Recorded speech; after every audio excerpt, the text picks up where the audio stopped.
السلام علیکم مفتی صاحب، میرے گھر کے پیچھے ایک روڈ ہے، وہاں ایکسیڈنٹ ہو گیا تھا، تو جب اب وہاں سے جو لوگ گزرتے ہیں اس کی روح اس کو پریشان کرتی ہے۔ وعلیکم السلام۔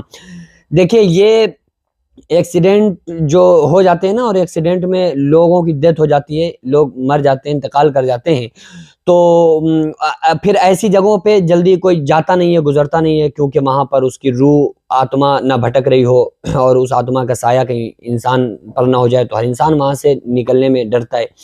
کسی علاقے میں اگر کوئی پھانسی لگا لے یا زہر کھا کے مر جائے یا ایکسیڈنٹ وغیرہ ہو جائے، تو پھر وہاں ایک دہشت سی چھا جاتی ہے نا، کہ ذرا سا بھی اگر رات میں کھٹ سے ہوا تو ارے اس کی روح آ گئی، اس کی آتما آ گئی، اس کی آتما پریشان کر رہی ہے۔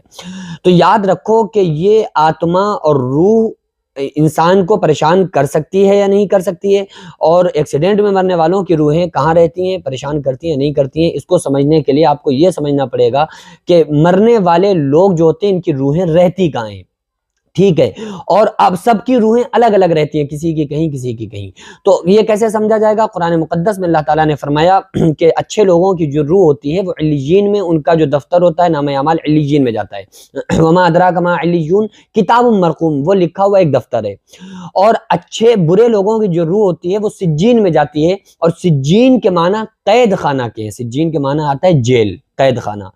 تو اچھا اگر کوئی بندہ ہے تو اس کی روح کو علیین میں رکھا جاتا ہے۔ آقا علیہ السلام نے فرمایا کہ بہت زیادہ جو کوئی بندہ نیک ہوتا ہے تو اس کی روح کو پرندوں کی پوٹوں میں رکھ دیا جاتا ہے، اور وہ پرندے جنت کی سیر کرتے ہیں، اور وہ روحیں جنت کی سیر کیا کرتی ہیں۔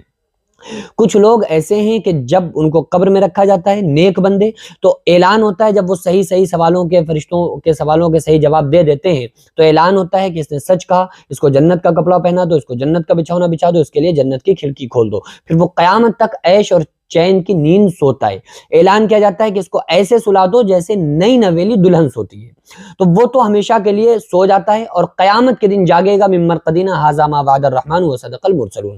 تو اچھے لوگ اٹھیں گے آنکھیں ملتے ہوئے قیامت کے دن، اور کہیں گے کہ اتنی جلدی قیامت آ گئی، ابھی میری نیند بھی پوری نہیں ہوئی تھی۔ ان کو ایک یا آدھا دن، وہ اتنا عرصہ قیامت تک کا، کب مرنے سے لے کر قیامت تک کا عرصہ بہت تھوڑا سا لگے گا، اور وہ کہیں گے کہ ہماری خوابگاہوں سے ہمیں کس نے جگا دیا، اور وہ کہیں گے کہ ہمیں معلوم تھا کہ یہ جو رسولوں کا جو وعدہ تھا، رسولوں نے سچ فرمایا تھا، یہ اللہ کا وعدہ تھا قیامت کا آنا، اور یہ پورا ہو کر رہے گا، میں جانتا تھا۔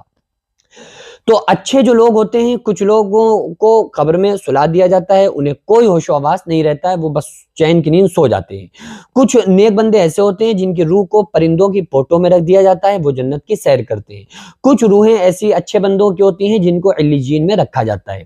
اب رہا سوال بری روحوں کا، جو برے لوگ ہوتے ہیں، بے نمازی، فاسق، فاجر اور شرابی، تو ایسے لوگوں کی روحوں کو سجین میں رکھا جاتا ہے۔ سجین ایک قید خانے، جیل کا نام ہے۔ اس سجین میں ان کی روح کو بند کر دیا جاتا ہے، پھر وہ قیامت تک اس سے باہر نہیں نکل سکتی۔ بھائی دنیا کی جیل سے کوئی آدمی نہیں آ سکتا، تو فرشتوں کی جہاں سیکورٹی ہو تو وہاں سے وہ کیسے آ سکتا ہے؟ اور پھر اس کے اندر اتنی طاقت کیسے آ سکتی ہے؟ آپ یہ سوچیں نا، جب وہ زندہ تھا جب اس میں طاقت زیادہ تھی، یا وہ مرنے کے بعد جب وہ 4 لوگوں کے کاندھے پہ لد کے جا رہا ہے اپنی قبر تک، جب اس میں طاقت زیادہ ہوگی؟ تو ظاہر سی بات ہے زندگی میں اس کے پاس زیادہ طاقت تھی، اس بندے کے پاس، اس انسان کے پاس۔ تو جب زندگی میں طاقت تھی تو وہ اپنے آپ کو ایکسیڈنٹ سے نہ بچا سکا، تو وہ آپ کو نقصان کیسے پہنچا سکتا ہے مرنے کے بعد، جبکہ اس کی روح سجین میں قید ہوا کرتی ہے؟ تو یاد رکھو، یہ صرف افواہیں ہیں کہ کسی کی روح ہے اور وہ بھٹک رہی ہے، آتما پریشان کر رہی ہے۔ وہ بس اتنا ضرور ہے کہ دہشت کی وجہ سے انسان یہ فیل کرنے لگتا ہے، یہ محسوس کرنے لگتا ہے کہ شاید یہاں پر اس بندے کی آتما ہے، اور یہاں پر اس کی روح ہے، اور وہ پریشان کر رہی ہے، جب اسلام اس کے بالکل خلاف ہے۔ اسلام نے بتایا کہ بھائی کسی بندے کی روح دنیا کے اندر آ کر نہ کسی کو پریشان کر سکتی ہے، نہ کسی کو مار سکتی ہے، نہ کسی کو کوئی نقصان پہنچا سکتی ہے۔ تو ہمیں اپنی عقل سے زیادہ، لوگوں کے قول سے زیادہ قرآن اور حدیث کو فالو کرنا ہے، جو ہمارے دین نے ہم کو بتایا ہے، ہمیں اس بات پر ہمیں لبیک کہنا ہے۔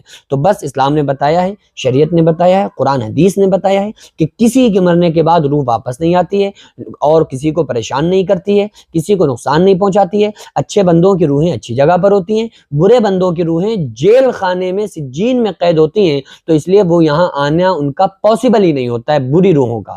تو ہم لوگوں کو ان تمام خیالات سے بچنا چاہیے اور عقیدہ اللہ کی ذات پہ رکھنا چاہیے۔ جو کچھ کرنے والی ذات ہے وہ اللہ رب العالمین کی ذات ہے۔ اللہ تعالیٰ سے دعا ہے کہ پروردگار عالم ہم تمام لوگوں کو ہدایت عطا فرمائے اور ہم تمام لوگوں کو شریعت پر عمل کرنے کی اور شریعت کو مکمل طریقے سے فالو کرنے کی اللہ تعالیٰ توفیق عطا فرمائے۔ وما علینا الا البلاغ۔ السلام علیکم ورحمۃ اللہ وبرکاتہ۔